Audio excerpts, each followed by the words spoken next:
Subomi, Colin, appreciate y'all joining today, man. I'm excited to talk all things basketball in Africa, but I want to start here. Whoever wants to take this question first, when you guys look at basketball in Africa today, what do you think most people outside of the continent misunderstand about where the landscape and ecosystem is right now, as opposed to the long-term tailwinds and where it's going?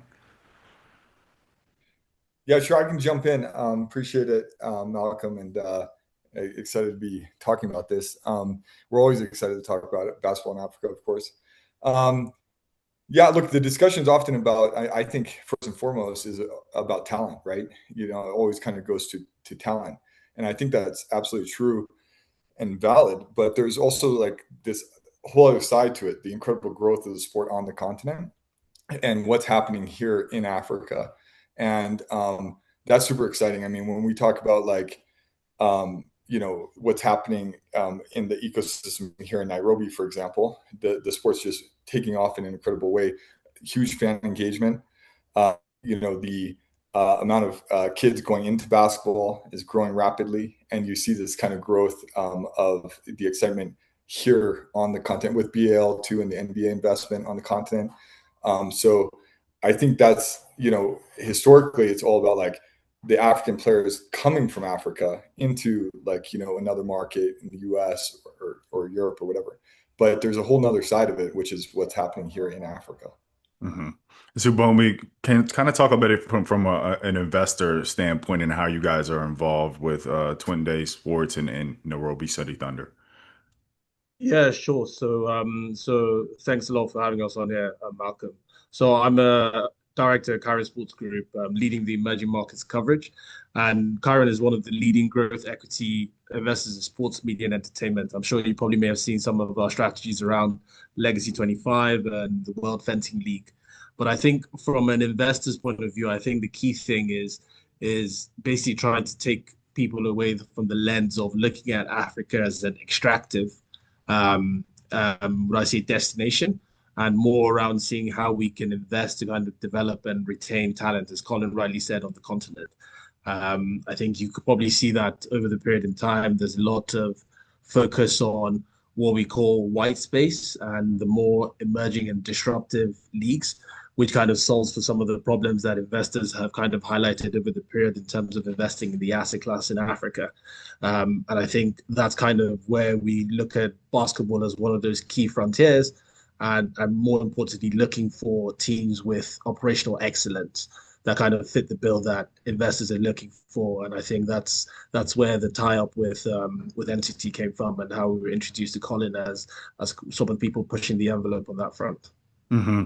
Colin, you talked about Nairobi City Thunder and what you guys are doing. Can you dive deeper into like the strategy and methodology, around the club and what you guys are doing to build, a successful organization in Kenya, but more importantly, to show like the continent of Africa, there's potential here, there's upside, and you guys, some of the things that you guys are doing to really expand the organization. Yeah, sure. So we started in the space 3 years ago, and Nairobi City Thunder has now grown into this brand that is recognized across the continent through our qualification for BL last year and again this year. But also we're really proud of the fact that, and this is kind of been our strategy from day one, is building the brand up in the local marketplace, right? So we are now one of the most popular teams in Kenya, one of the most popular teams across Africa. We have over 250,000 followers now in just 2 years, and have really grown from like a community team in the local Premier League to this kind of Pan-African continental team. And for us, it was always about building not just a team of excellence, which is really important, right? Winning really helps, of course, but it was always about like, how do you build a brand that transcends winning and losing on the court as well? And how do you and then how do you monetize that, right? So how do you make sure that you're leveraging that fan growth, that engagement, to bring in sponsors, to sell your merchandise, and to build partnerships, right? So our strategy is, and I think this is I don't want to go too deep right now, but part of the thing is you got to build the ecosystem. So our strategy from the beginning has been to also invest in youth, in the youth side of things, and we're going to be launching our academy this year, and then we're also going to our own facilities, right? So at the center is the Nairobi City Thunder and the brand, and then you have these other businesses that have to, you have to build to create an ecosystem that complements each other operationally, but also from a monetization perspective. So we really double down on operational excellence and getting it done and doing it, getting it done well, and the financial kind of sustainability and success of the company.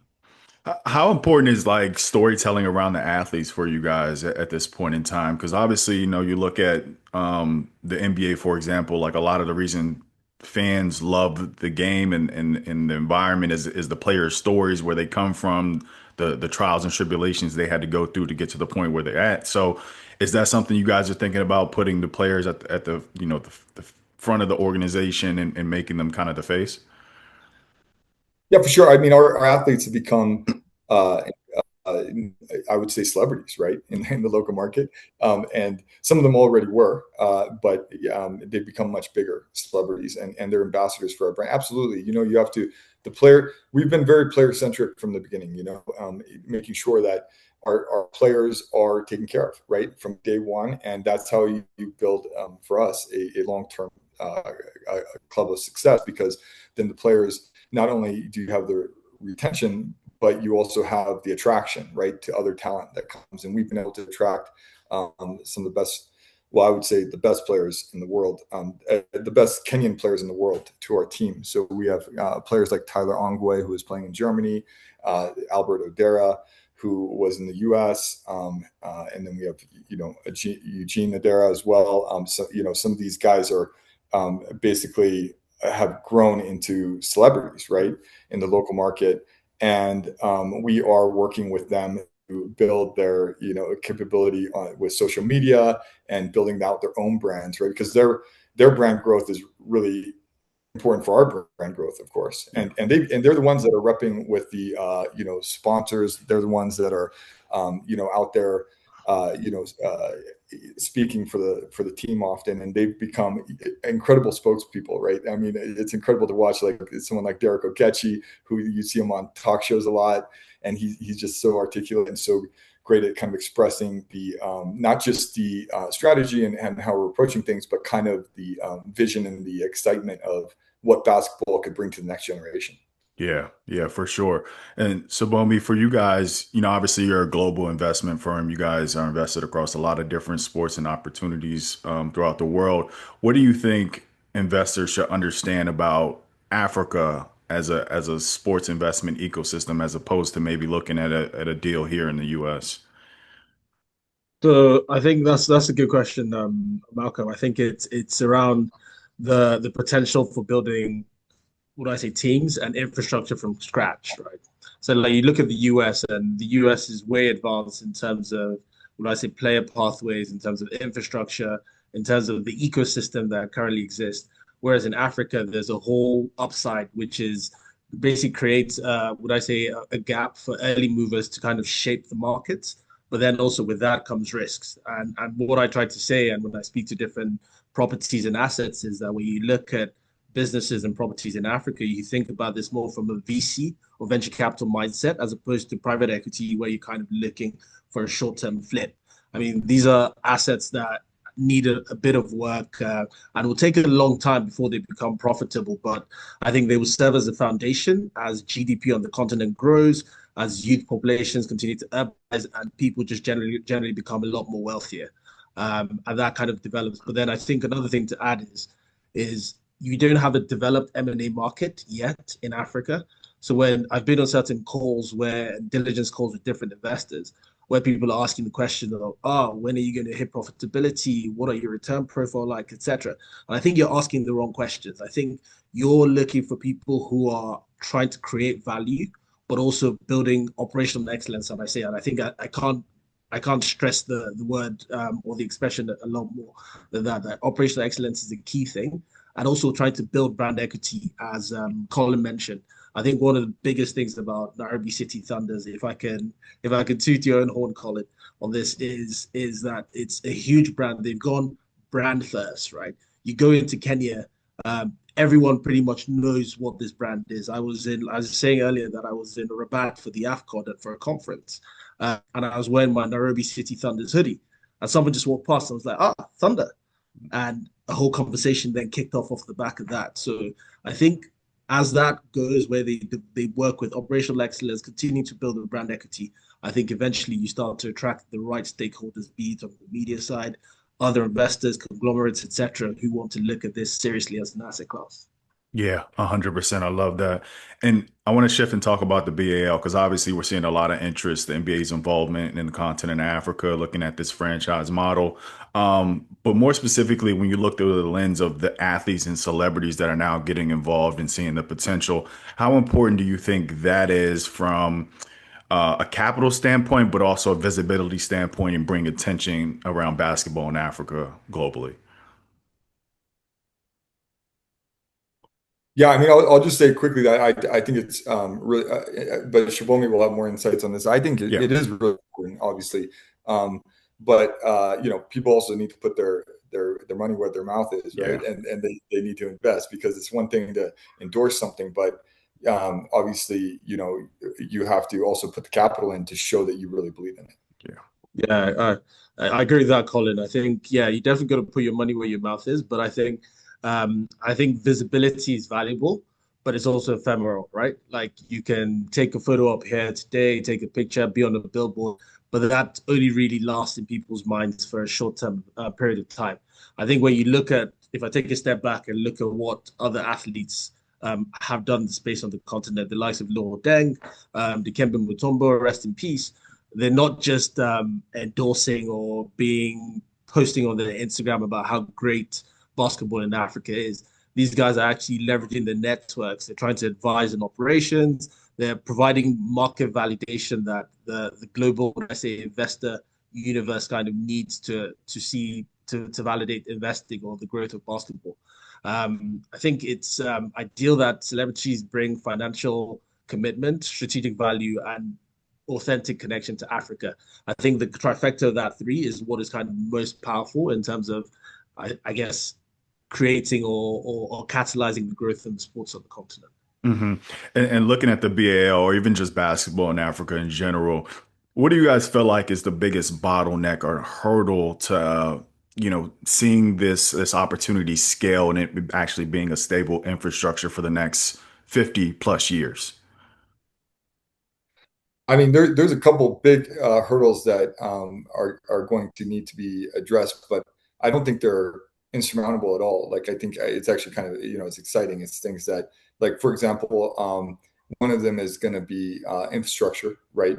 So the infrastructure build out is already happening in Africa, right? So you've got BK Arena, an arena in Senegal, and others coming up on the continent. South Africa, of course, has that kind of infrastructure as well. But the infrastructure growth across the continent needs to happen, right, to be able to host, the growth of the game.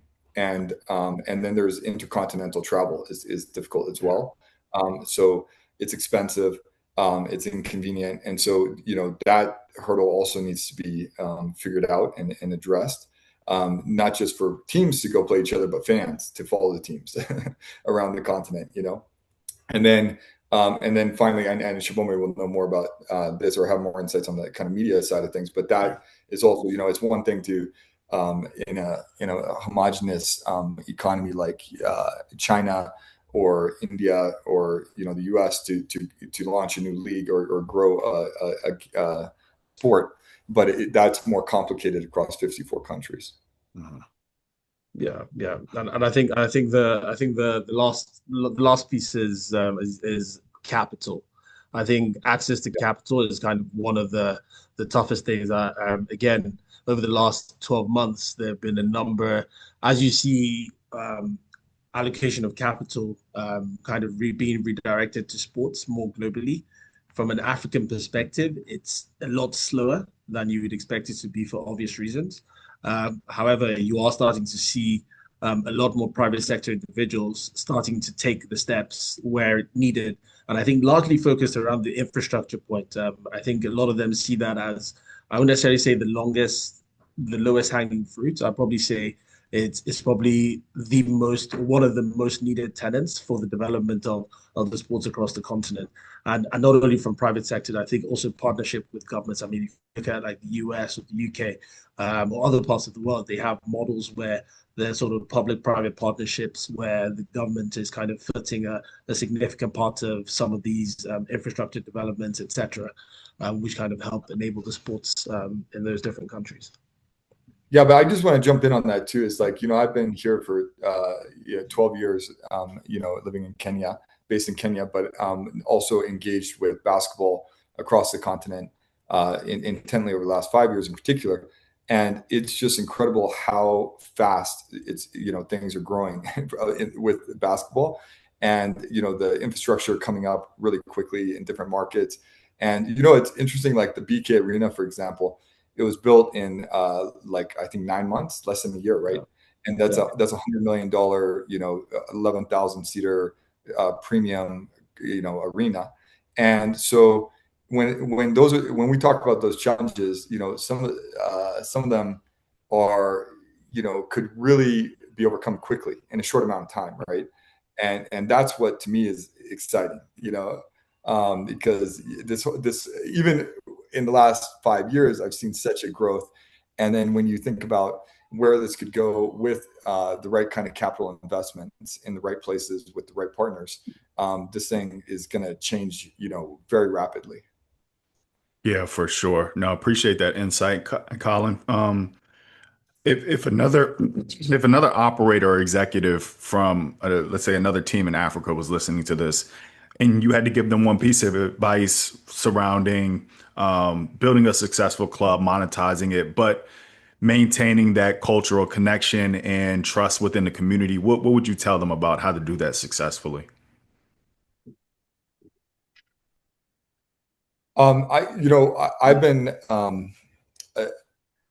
I've learned a lot in the last couple of years. I've been a big advocate of, and I and I would continue to double down on this. Is from what I've learned, is you have to be all in, and you have to be on the ground, and you have to be in it every day, all the time. And like after this podcast, I'm going to go straight down to the gym and check in on with the Yeah. guys at practice. And I've been doing that, 7 days a week for 3 years. And, you got to just be like in it around the clock, because I think when you're building something new in an environment where you have a lot of dynamics that are, there's a lot of challenging dynamics, but there's also a lot of like new dynamics, right? Like uncharted kind of problems or opportunities. You just have to be in it all the time, and people also respond well. I think the community responds well to all of our staff that are like dedicated day in and day out, that are there, that show up day in and day out. They know that we're not going anywhere, that we're because there's been initiatives over the years where people will come and go, quick influx of capital, and then it maybe the initiative disappears. For us, it's really important to build a sustainable business that can be here for the long term, and people respond really well to that dedication from the team. Hmm. And And I think just to jump in, just yeah, to add to that as well, I think you really need to kind of understand. And I think you mentioned around the whole cultural connection point. yeah, You really need to understand the market. Like a business that succeeds in Lagos, Nigeria, may not necessarily be the same profile ported to Nairobi, Kenya, may not necessarily work. But there are some principles that kind of would I say cross-pollinate across both. And I think one of the key points like that to kind of highlight is ensuring that you're radically about the fans, that whatever your model is super fan centric. I've seen owners of properties, or would I say emerging properties, who are kind of really focused on building a profitable business on day one, as opposed to focusing on the building blocks, which is kind of getting your fan base up and getting the key pillars of tenants around it. yeah. And as a result of that, they're kind of, would I say, sidelining people who would potentially combine or add to what a fan base in this property or sports could be. So this is things like when you go into market, you don't necessarily have to jack up prices just because your model says you need to charge X for this to break even over a 5 year period. There's sometimes where you can realize that actually a certain portion of the demographic may not be able to actually afford this. So why don't we cater to this by giving lower pricing or probably even free access to these guys? And then for the people where they value more premium experiences, then you can then look at doing more, would I say, a premium offering, box settings, etc. I mean, one example I could give in terms of that was Hmm. so we're in Nairobi in November last year for the Elite 16, and there was a strategy whereby, you know what, let's encourage our fan base and kind of subsidize the tickets for them so that everyone could enjoy and be part of this, would I say, this great moment and in the path to the BAL. Uh, and this was sold out. Like literally, the atmosphere was electric. As a result of the result that day, the team had already qualified, so there was no incentive for anyone to come the next day for the match. It was kind of just fulfilling all righteousness. The next day, the arena was completely sold out again, and this time there was no subsidy, which means that the fans had appreciated the strategy that was done on day one, which kind of got them inclusive. And as a result of that, the people who couldn't make it on that day, or even other people who probably were there the other day, actually came again and were willing to spend their own money. And that's because they see the connection with the club. They know that the club thinks about them, puts Yeah. them first, and they will be with them on the journey all the way through. Hmm. Yeah, that's a really good point. Last few questions before we wrap up. I would love to hear from both of you guys for these next couple questions. If you had to prioritize one investment over the next, let's say, 5 years, whether that's talent, infrastructure, media, what would that be for you and why? Man, that's such a hard question. It's so hard. I was talking to the CEO of another startup that has nothing to do with sports or whatever. It's more kind of your typical, um, you know, uh, business. And anyway, he was just talking about his experience was when you go into a new sector. Um, Here in Kenya, like you often have to build out like different aspects that don't exist around the core business, right? And I've really seen that here. Like I was talking about, like we don't have the facilities that are needed to build the game, right? And so we are not a real. We were originally never going to go into real estate, but now we're like looking at real estate, right? And so now and anyway, the sentiment that he had that really resonated with me was like, when someone asks you what your priority is, the answer is always everything. They're all priorities. Yeah. And so right now but if I had to choose one, I'd double down on talent because I think the talent is bottomless in Africa. Like, I mean, if you look at the demographics and you look at the incredible, amount that young people in Africa can achieve without investment, with or very little investment in the creative economy and in sports in particular. Um, Imagine what can happen if you do invest on the continent in that space. And that's our one of our core tenets and theories of change is, if we invest in this space on the continent in a sustainable and meaningful way, then incredible things are going to happen. Hmm. Hmm. I think, like Colin said, I think it's a super tough one. I've actually been in different situations where people are actually debating this point in terms of what's actually most important. But if I think about it, I think for me, it's the capital flows to kind of spur the development of the sport, and that's only going to happen if we have media and infrastructure that helps to kind of improve the visibility of the sport. Yeah. So if we get the media and infrastructure moving the right direction, where they see the caliber of the quality of talent, but also the fan engagement, then I think more money comes into the ecosystem that could help further develop the talent and not only just develop, also retain the talent of the continent. So I think for me, it'd probably be kind of focus on media and infrastructure. For sure. I So love in, it. in summary, everything. Everything. Absolutely. I thought I Absolutely. got away with that one, trying to sneak everything into my statement. Last question here, fellas. Over the next 10 years, when you look at the trajectory of basketball in Africa, what does success look like?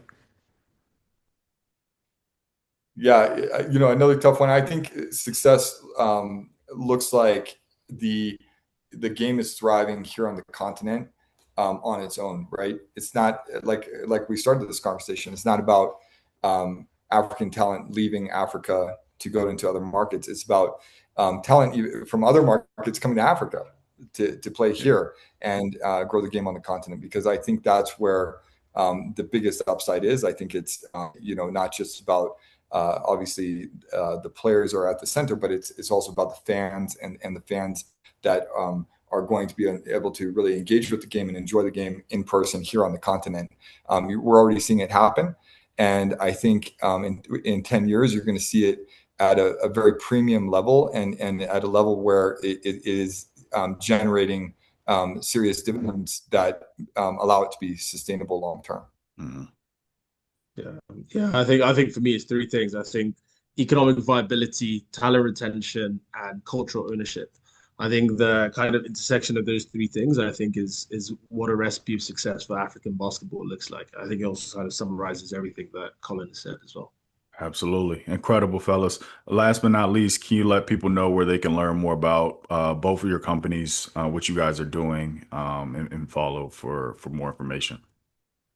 For sure. NairobiCityThunder.com is our website. You can find us there. You can also find us on Instagram, and you can always just shoot me an email. I'm at Colin at twendesports.com, which is COLIN at TWENDESPORTS.com. There we go. Subomi. Great. And for Chiron Sports Group, it's going to be www.chironsportsgroup.com.